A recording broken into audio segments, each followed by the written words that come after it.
Olá, boa tarde, sejam bem-vindos a mais uma edição de Mercado e Companhia. Vamos para os destaques de hoje a partir de agora. Entidades do agro tentam sensibilizar governos estaduais para renovar o convênio 100. Sem a renovação, a carga tributária vai aumentar e deve encarecer os custos do setor. Bolsonaro assina a MP que moderniza a regularização fundiária. A medida deve beneficiar mais de 300 mil famílias. Nesta edição, você vai ver os efeitos do relatório do USDA para preços e mais as expectativas sobre guerra comercial e adiamento de tarifas em mais um capítulo sobre este assunto. E ainda, impulsionada pela demanda chinesa, as exportações brasileiras de carne bovina devem fechar 2019 com um novo recorde. Tudo isso e mais agora. Mercado e Companhia já está no ar. Entidades que representam o agronegócio estão tentando sensibilizar governos estaduais para renovar o convênio 100.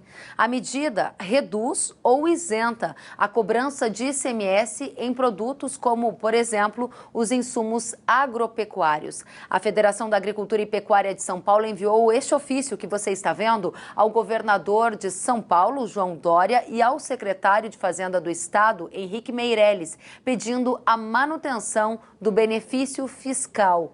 Vamos conversar agora com Cláudio Brizolara, ele que é chefe do Departamento Econômico da Federação da Agricultura e Pecuária do Estado de São Paulo. Cláudio, muito boa tarde. Há um bastidor dizendo que o Estado de São Paulo é um daqueles que devem votar contrária à renovação do convênio 100. Como a Federação da Agricultura está atuando no sentido de tentar sensibilizar o governo estadual para renovar por mais um ano este benefício fiscal? Boa tarde, Kellen. Exatamente, as informações que a gente tem, né, que o Estado de São Paulo e o Estado de Santa Catarina que têm trazido mais obstáculos à renovação do convênio. Por conta disso, a Federação encaminhou um ofício ao governador João Dória e também ao secretário de Fazenda. Também fizemos gestões junto ao secretário de Agricultura e mobilizamos todos os deputados, lideranças, né, e entidades para que, né, conversem com o nosso governador, o nosso secretário de Fazenda, para que São Paulo não seja um empecilho à renovação do convênio, que é muito importante para a agropecuária.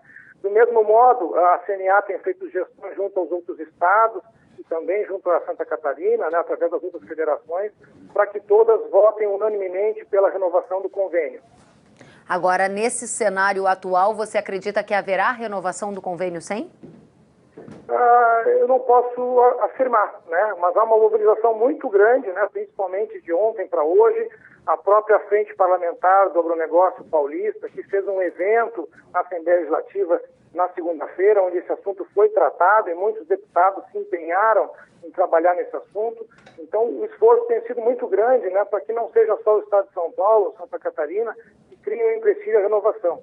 Então, a gente tem esperança que consigamos renovar esse convênio. Agora, Cláudio, para quem não está familiarizado com o tema convênio 100, o Departamento de Economia da FAESP fez um estudo para mostrar o quanto a renovação desse benefício fiscal é importante e, no caso de não ser renovado, qual seria o impacto. Divide com a nossa audiência qual a conclusão. Basicamente, os insumos agropecuários eles são isentos nas operações dentro do Estado, né? O imposto no Estado de São Paulo, por exemplo, o ICMS, a carga média é 18%. Então, se o convênio não for renovado, os insumos agropecuários passarão a ser tributados em 18%. Então, vamos imaginar que uma determinada cultura tenha no seu custo de produção esses insumos agropecuários que representam 40% do custo de produção. Se a gente aumentar, então, essa alíquota para 18%, isso vai trazer um aumento no custo de produção em torno de 7%, né, em cada cadeia produtiva. Então, é um aumento considerável e expressivo, né, que atrapalha muito o setor agropecuário, tira a nossa competitividade. Como é que está a interlocução da Federação da Agricultura do Estado de São Paulo junto ao governo do Estado? Vocês entregaram um ofício ao governador João Dória, receberam algum retorno por parte do secretário de Fazenda, Henrique Meirelles, ou por parte do governador, algum retorno à demanda para a renovação do convênio? Nós não temos uma posição oficial ainda, né? Embora a gente saiba qual é a inclinação do governo, a gente não tem uma resposta oficial, o que para a gente é uma esperança, né? Ou seja, o assunto não está fechado, por isso que a mobilização e as gestões políticas são tão importantes nesse momento, tendo em vista que a reunião do CONFAS começa amanhã. O Departamento de Agricultura dos Estados Unidos divulgou o relatório de oferta e demanda de grãos nesta terça-feira. Veja os destaques. No relatório do USDA, a estimativa para a produção mundial de soja passou de 336 milhões e 560 mil toneladas para 337 milhões e 48 mil toneladas. Os estoques finais passaram de 95 milhões 420 mil toneladas para 96 milhões e 400 mil toneladas.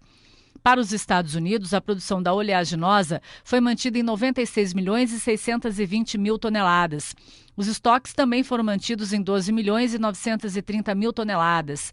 E as exportações continuam previstas em 48 milhões e 310 mil toneladas.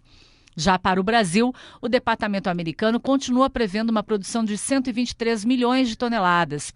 Os estoques passaram de 30 milhões e 40 mil toneladas para 30 milhões e 420 mil toneladas, enquanto as exportações permaneceram estimadas em 76 milhões de toneladas. Para o milho, o USDA aumentou a estimativa de produção mundial para 1 bilhão 108 milhões e 620 mil toneladas. E os estoques finais passaram de 295 milhões de toneladas para 300 milhões e 560 mil toneladas. Para a produção de milho nos Estados Unidos, a estimativa foi mantida em 347 milhões e 10 mil toneladas. Os estoques ficaram em 48 milhões e 520 mil toneladas e as exportações em 46 milhões e 990 mil toneladas. No Brasil, a produção permanece estimada em 101 milhões de toneladas. Já os estoques foram mantidos em 5 milhões e 80 mil toneladas e as exportações continuam em 38 milhões de toneladas. Vamos até Curitiba conversar com a Daniele Siqueira, analista de mercado da AG Rural. Daniele, muito boa tarde. O mercado da Bolsa de Chicago hoje tem queda para soja, para milho e para trigo. É uma repercussão dos dados de ontem? Qual a sua avaliação? Boa tarde, Kellen. Não, isso não é repercussão dos dados do USDA de ontem. Esse relatório de ontem foi um dos mais sonolentos, eu diria, que eu já vi ser divulgados pelo USDA. Normalmente o relatório de dezembro é mesmo um relatório que tem poucas mudanças, porque o USDA não mexe no tamanho da produção nos Estados Unidos em dezembro, ele faz isso só em janeiro, mas mesmo assim nem na demanda ele não mexeu em números de exportação, nem de esmagamento, no caso da soja, nem nada disso. E mesmo havendo algumas mudanças pontuais que vocês citaram agora em estoques mundiais, em tamanho da produção mundial, nada disso foi significativo para o mercado, porque foram mudanças em países que não fazem muita diferença na hora daí do vamos ver do mercado internacional, né? Então, realmente, o relatório do USDA de ontem não teve absolutamente nenhum impacto no mercado, nem da soja, nem do milho. Agora, a gente viu levantamentos de outras consultorias brasileiras apontarem queda de até R$1 nos preços pagos, por exemplo, na soja, na portos brasileiros. Por que o preço cai? O preço cai porque a gente teve, além da queda do dólar, que vem acontecendo desde a máxima feita no fim de novembro, a gente também teve um recuo moderado nos prêmios de exportação, porque a China, nesta semana, está de volta ao mercado americano, comprando soja sem tarifa, antecipando, né, as negociações da guerra comercial, que tem aí um capítulo importante para o dia 15. Então, a China comprou cerca de 1 milhão de toneladas dos Estados Unidos nos últimos dias, e isso teve uma pressão sobre os nossos prêmios de exportação. Aí você entra no segundo tema da nossa conversa, mas no principal tema do dia para o mercado agrícola, que é guerra comercial, as expectativas em relação às taxações dos Estados Unidos para produtos chineses, que estão previstas para entrar em vigor neste próximo dia 15 de dezembro, e há neste momento uma série de rumores, dando conta de que haverá um adiamento destas taxas ou não, que elas vão entrar em vigor. Qual é a última informação que está repercutindo no mercado? O mercado está na expectativa total, especialmente o mercado da soja, mas o milho acaba indo no rastro, né? Nessa expectativa sobre o que os Estados Unidos vão fazer no dia 15. Porque, teoricamente, no dia 15 vai acontecer um aumento de tarifas que os Estados Unidos cobram de produtos que eles importam da China. Tarifas bem significativas, acima de 160 bilhões de dólares no total, Mas a expectativa é que os Estados Unidos prorroguem essa data, que eles joguem para frente, não cobrem essas tarifas novas agora da China tão imediatamente, porque a China vem mostrando uma boa vontade nas negociações e não por acaso a China fez essas compras nos Estados Unidos no começo dessa semana, sem tarifa, essas compras de soja, né, mostrando que ela está disposta a continuar negociando. Então, espera-se que os Estados Unidos prorroguem esse prazo do dia 15. Agora, Daniele, se prorrogarem, desculpa interrompê-la, mas já pegando o link com a sua fala, o preço na Bolsa de Chicago não deveria estar subindo? Se há uma expectativa do mercado do adiamento dessas tarifas, isso significaria mais demanda para os produtos agrícolas norte-americanos, em tese, preços mais altos? Exato.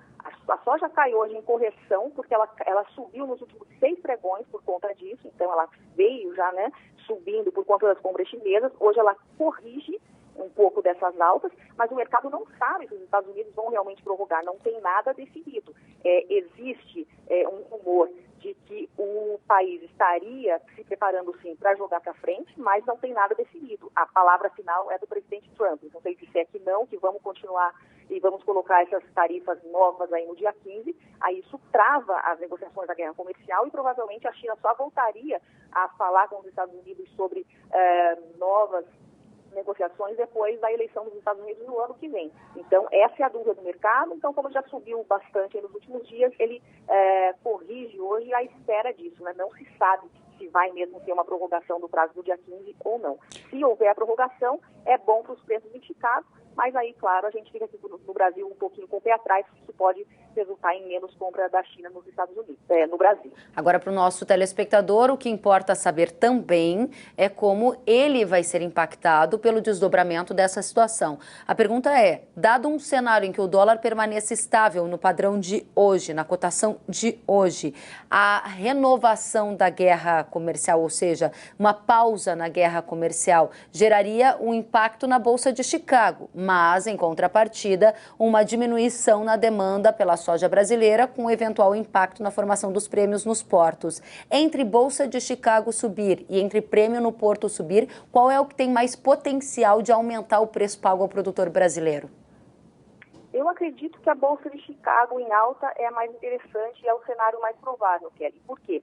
Porque a China, ela fez essas compras aí nos últimos dias para receber essa soja americana em janeiro, que é quando não tem muita soja do Brasil ainda entrando no mercado. Então, os chineses são hábeis negociadores, eles sabem fazer isso, mas eles não estão deixando de comprar soja do Brasil. Eles já compraram muita soja para entrega no primeiro trimestre e devem continuar comprando ainda do Brasil, mesmo que haja aí uma pausa, como você falou, na guerra comercial. Então, eu acredito que não haja um impacto muito grande nos prêmios de exportação, a não ser que eles cheguem a um acordo que diga o seguinte: a China vai comprar X milhões de toneladas dos Estados Unidos em 2020.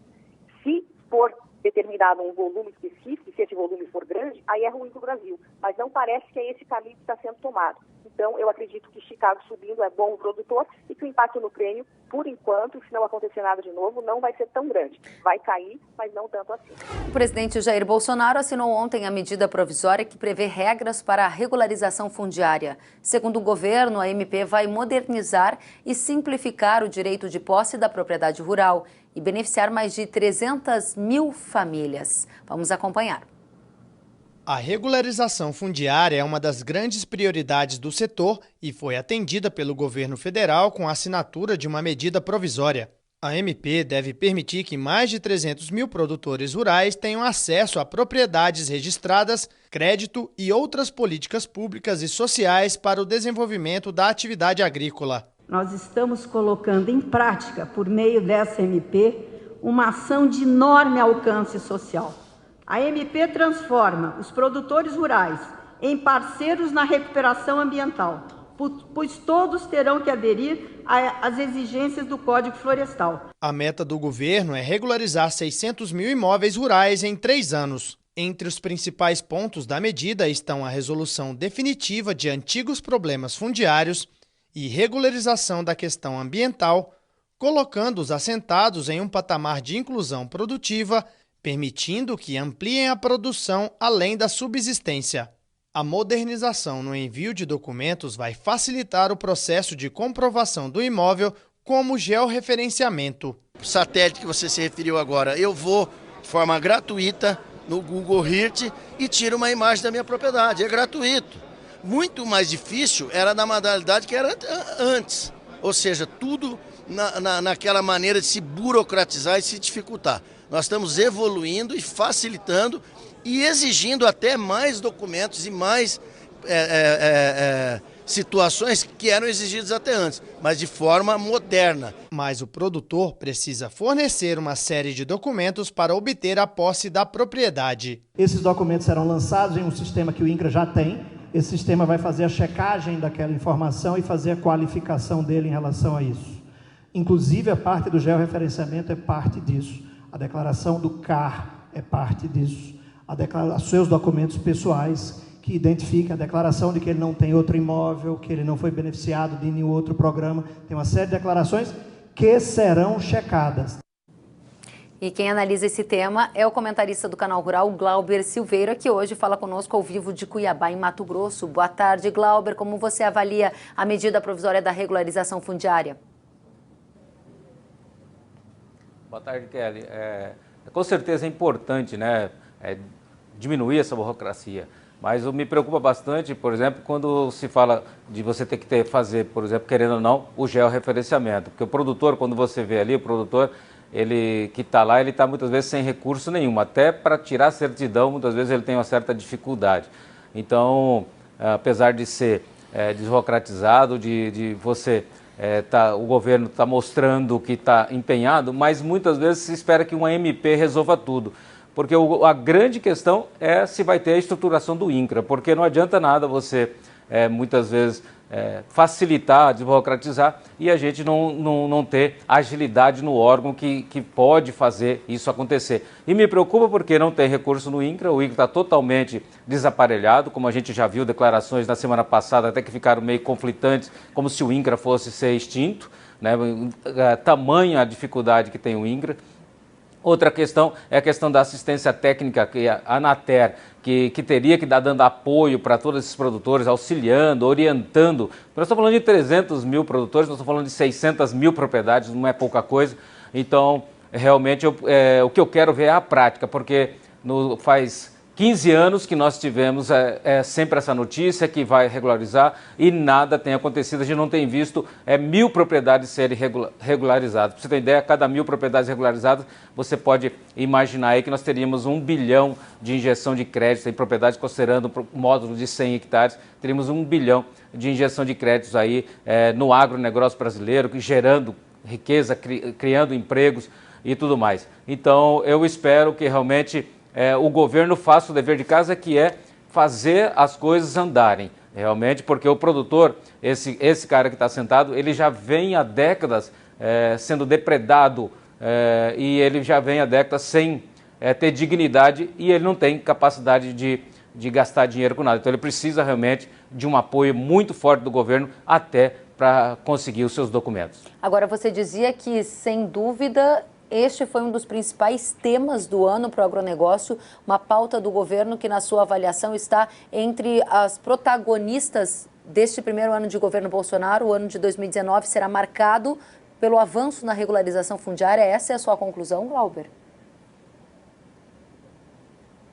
Olha, eu acho que é um grande marco, um passo em caminho, né? Porque nada se fez até agora, a não ser uma medida provisória que desburocratiza. Agora vamos ver se realmente isso vai ser personalizado, porque a regularização fundiária é a coisa mais importante que possa acontecer no Brasil. Nós estamos falando de 600 mil propriedades. Você imagina 600 mil propriedades com capacidade de tomar empréstimo, com capacidade de montar uma aviária, com capacidade de comprar um trator, com capacidade de ampliar o gado leiteiro, de botar uma ordenhadeira, com capacidade de produzir queijo, hortifrutis, realmente, porque essas pessoas hoje não conseguem montar uma estufa de tomate, de abacate, plantar abacate, plantar café, seja o que for. Então, realmente, isso aí, se o Bolsonaro conseguir nesses próximos 3 anos fazer isso, ele vai fazer uma revolução no país. No país, vai ser a grande revolução do Estado brasileiro.